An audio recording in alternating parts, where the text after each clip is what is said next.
अस्सलाम वालेकुम। उम्मीद है कि आप सब खैरियत से होंगे। आज की इस वीडियो के अंदर मैं आपको समझाऊँगा कीवर्ड रिसर्च के बारे में। कीवर्ड रिसर्च क्या होती है? आप गूगल पर जो कुछ भी जाकर सर्च करते हैं, जो कुछ वर्ड सर्च करते हैं, जो फ्रेज़ सर्च करते हैं, किसी चीज़ के बारे में इन्फॉर्मेशन लेने के लिए, किसी चीज़ को बाय करने के बारे में या कुछ भी जाकर टाइप करते हैं, उसको कीवर्ड कहा जाता है। ठीक है? इसकी 4 टाइप्स होती हैं। हमने सैमरस टूल को यूज़ करते हुए इसको 4 टाइप्स के अंदर डिवाइड किया है, क्योंकि सैमरस टूल एक बहुत ही बेहतरीन टूल है, बहुत ही पावरफुल टूल है। हमने उसके ज़रिए इसको 4 टाइप्स के अंदर डिवाइड किया हुआ है। ठीक है, सबसे पहले आ जाता है हमारे पास इंफॉर्मेशनल कीवर्ड। इंफॉर्मेशनल कीवर्ड वो कीवर्ड होता है जो आप यूज़ करते हैं कोई भी इंफॉर्मेशन लेने के लिए गूगल से या किसी चीज़ को लर्न करने के लिए। जैसे कि मैं गूगल पर जाकर टाइप करता हूँ एसईओ क्या है, तो वो मुझे एसईओ के बारे में इंफॉर्मेशन देगा। तो ये जो मैंने कीवर्ड यूज़ किया है इसको कहते हैं इंफॉर्मेशनल कीवर्ड। और दूसरा कीवर्ड है हमारे पास वेट लॉस टिप्स, तो ये भी इंफॉर्मेशनल कीवर्ड है। बेस्ट मोबाइल फ़ोन्स इन 2025, तो ये भी इंफॉर्मेशनल कीवर्ड है। तो आपने याद रखना है कि जब भी हम किसी चीज़ के बारे में इंफॉर्मेशन लेते हैं तो हम इंफॉर्मेशनल कीवर्ड यूज़ कर रहे होते हैं।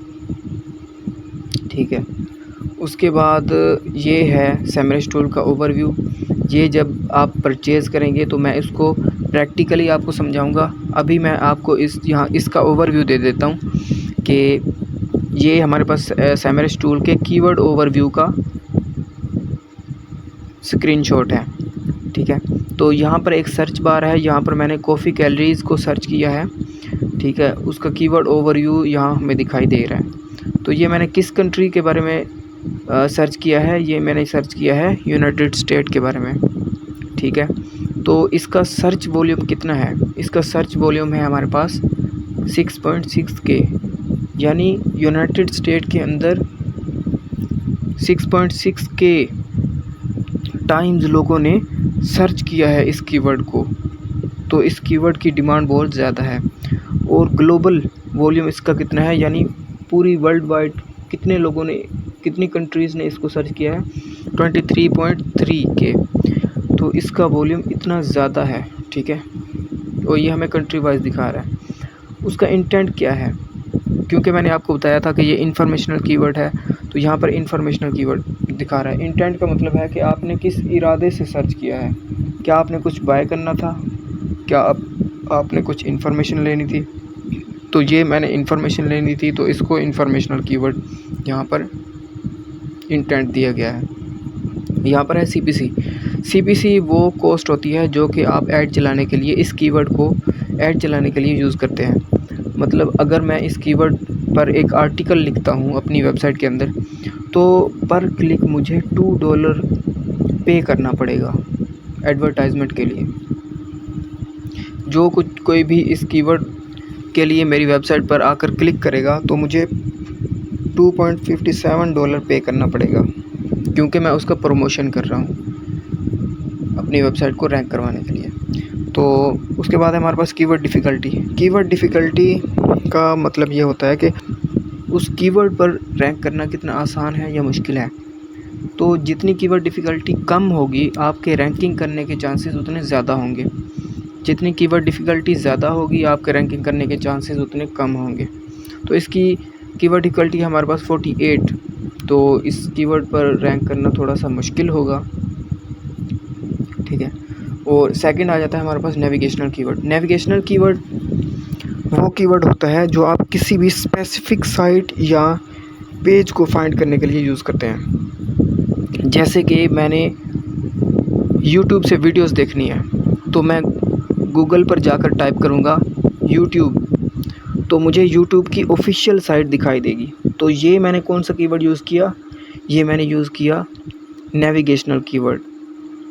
ठीक है, अगर मैं सैमरस का कोई ब्लॉग देखना चाहता हूँ तो मैं सैमरस ब्लॉग लिखूँगा, तो वो सैमरस ब्लॉग की साइट ही मुझे ओपन होके दिखाई देगी, स्पेसिफिक साइट। अगर मैं फेसबुक पे लॉगिन होना चाहता हूँ तो मैं फेसबुक लॉगिन लिखूँगा तो मेरी फेसबुक लॉगिन मुझे दिखाई देगा, फेसबुक का लॉगिन पेज। तो इस कीवर्ड को कहा जाता है नेविगेशनल कीवर्ड।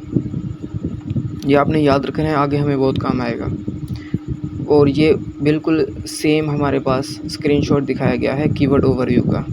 आप इसको वॉल्यूम चेक करें, वॉल्यूम अच्छा खासा है, ठीक है। ग्लोबल वॉल्यूम भी बहुत ज़्यादा है। इंटेंट नेविगेशनल कीवर्ड है, CPC 0.01 है। और इसकी कीवर्ड डिफ़िकल्टी चेक करें 100%, यानी इस कीवर्ड पर यूट्यूब ने खुद रैंक किया हुआ है। तो इस पर हमारे रैंक करने के चांसेस नहीं हैं, ठीक है। उसके बाद हमारे पास कमर्शियल कीवर्ड। कमर्शियल कीवर्ड वो कीवर्ड होते हैं जो आप किसी भी ब्रांड, सर्विस या प्रोडक्ट के रिव्यूज़ के लिए, कंपैरिजन के लिए, इंफॉर्मेशन लेने के लिए यूज़ करते हैं। मतलब कि मैंने अगर कोई भी लैपटॉप ख़रीदना है 50,000 की रेंज में, तो मैं गूगल पर जाकर सर्च करूँगा बेस्ट लैपटॉप अंडर 50,000। तो मुझे 50,000 के अंदर जितने भी लैपटॉप होंगे वो मुझे दिखाई देंगे। तो ये जो मैंने कीवर्ड लिखा था इसको कहेंगे कमर्शियल कीवर्ड, यानी वो चीज़ मैंने परचेज़ नहीं की है, ठीक है। अभी मैं उसके बारे में मालूमात ले रहा हूँ, परचेज़ करने के बारे में। तो इस कीवर्ड को कमर्शियल कीवर्ड कहा जाएगा। जैसे कि आईफोन vs सैमसंग कंपैरिजन। अगर मैं आईफोन और सैमसंग का कंपैरिजन करता हूँ तो मैं कौन सा कीवर्ड यूज़ कर रहा हूँ? मैं कमर्शियल कीवर्ड यूज़ कर रहा हूँ, ठीक है। Best hosting services review. अगर मैं होस्टिंग सर्विस के बारे में मालूमात ले रहा हूँ तो मैं कौन सा कीवर्ड यूज़ कर रहा हूँ? Commercial keyword. यानी अभी मैंने होस्टिंग ली नहीं है लेकिन उसके बारे में मालूमात ले रहा हूँ गूगल से, तो ये होगा कमर्शियल कीवर्ड। नीचे सेम ही स्क्रीनशॉट दिया गया है कीवर्ड ओवरव्यू का, आपने इसको देख लेना है अच्छे तरीके से। उसके बाद हमारे पास ट्रांजैक्शनल कीवर्ड। ट्रांजैक्शनल कीवर्ड वो कीवर्ड होते हैं जो आप किसी भी चीज़ को बाय करने के लिए कीवर्ड यूज़ करते हैं, वो हमारा ट्रांजैक्शनल कीवर्ड होता है। जैसे कि बाय क्रिप्टो ऑनलाइन। अगर मैं क्रिप्टो की कोई भी करेंसी बाय करना चाहता हूँ तो मैं कौन सा कीवर्ड यूज़ कर रहा हूँ? मैं ट्रांजैक्शनल कीवर्ड यूज़ कर रहा हूँ।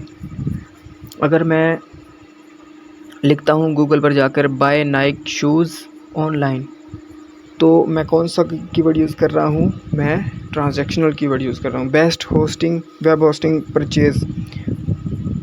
अब मैं ख़रीदना चाहता हूँ तो मैंने लिखा बेस्ट होस्टिंग परचेज़, ये ट्रांजैक्शनल कीवर्ड है। ऑर्डर पिज़्ज़ा नियर मी, ये भी ट्रांजैक्शनल कीवर्ड है। तो जो कुछ भी आप ख़रीदने के लिए कोई भी कीवर्ड यूज़ करते हैं वो कीवर्ड होता है ट्रांजैक्शनल कीवर्ड। उसके बाद हमारे पास आ जाता है एसईओ। ट्रैफ़िक की कितनी टाइप्स होती हैं? एक है हमारे पास ऑर्गेनिक ट्रैफ़िक और दूसरी हमारे पास पेड ट्रैफ़िक। ऑर्गेनिक ट्रैफ़िक कौन सी है? ऑर्गेनिक ट्रैफ़िक वो होती है जो हम एसईओ के ज़रिए अपनी वेबसाइट पर ट्रैफ़िक लेके आते हैं बिना किसी पेड एडवर्टाइजमेंट के लिए, तो वो हमारे पास होती है ऑर्गेनिक ट्रैफ़िक। जैसे कि बेस्ट रनिंग शूज़। अगर मैं इस कीवर्ड पर ब्लॉग लिखता हूँ और उसकी अच्छी खासी एसईओ करता हूँ, तमाम टेक्निक्स वगैरह यूज़ करता हूँ और अपने ब्लॉग को रैंक करवाता हूँ, तो वो गूगल के फर्स्ट पेज पे आ जाएगा। तो जो कोई भी सर्च करेगा इस टॉपिक से रिलेटेड तो मेरी वेबसाइट उसको दिखाई देगी। तो इस तरह जो लोग होंगे मेरी वेबसाइट पर आएंगे बगैर किसी पेड एडवर्टाइजमेंट के, तो वो जो ट्रैफ़िक आ रही होगी वो होगी ऑर्गेनिक ट्रैफ़िक। वो फ्री वाली ट्रैफ़िक होगी और ऑर्गेनिक होगी, ठीक है। जितने ज़्यादा लोग आएंगे मेरी वेबसाइट पर विज़िट करेंगे, मेरी जो प्रोडक्ट होगी उसको बाय करेंगे, मेरी सर्विसेज को लेंगे, तो वो जो कीवर्ड, वो जो ट्रैफ़िक आ रही होगी उसको ऑर्गेनिक ट्रैफ़िक कहेंगे। अब दूसरी आती है हमारे पास पेड ट्रैफ़िक। पेड ट्रैफ़िक क्या होती है? पेड ट्रैफ़िक वो ट्रैफ़िक होती है जो कि आप गूगल एड्स के ज़रिए से अपनी वेबसाइट पर लेकर आते हैं, ठीक है।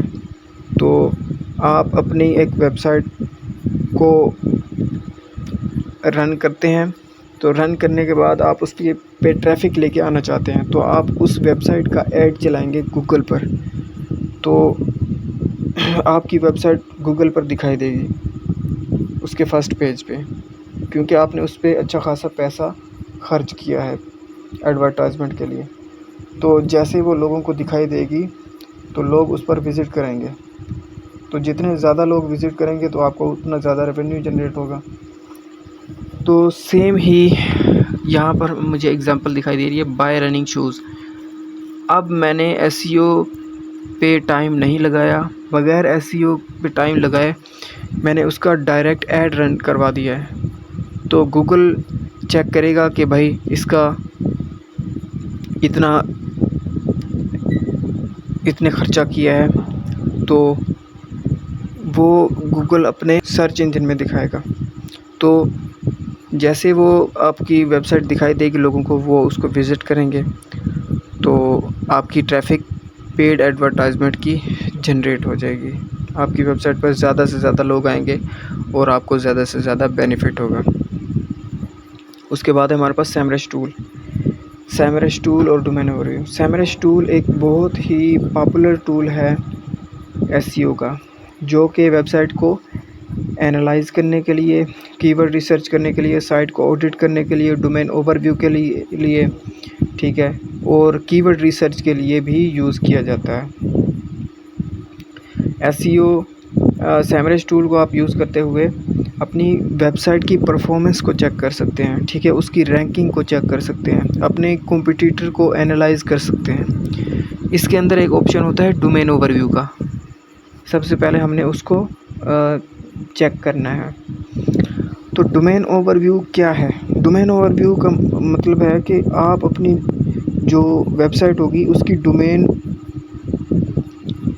की समरी को चेक कर सकते हैं कि उस पे कौन सी ट्रैफ़िक आ रही है, कितनी ट्रैफ़िक आ रही है, उस पे कौन सा कीवर्ड रैंक कर रहा है, उसकी ओवरऑल एसईओ की हेल्थ वगैरह चेक कर सकते हैं। एसईओ को इम्प्रूव करने के बारे में वहाँ पर आप तमाम डैशबोर्ड देख सकते हैं। उम्मीद है कि आपको वीडियो की समझ आ गई होगी। अगर कुछ भी समझ नहीं आती तो आप कमेंट करें, मैं आपको रिप्लाई ज़रूर करूँगा। Thank you so much.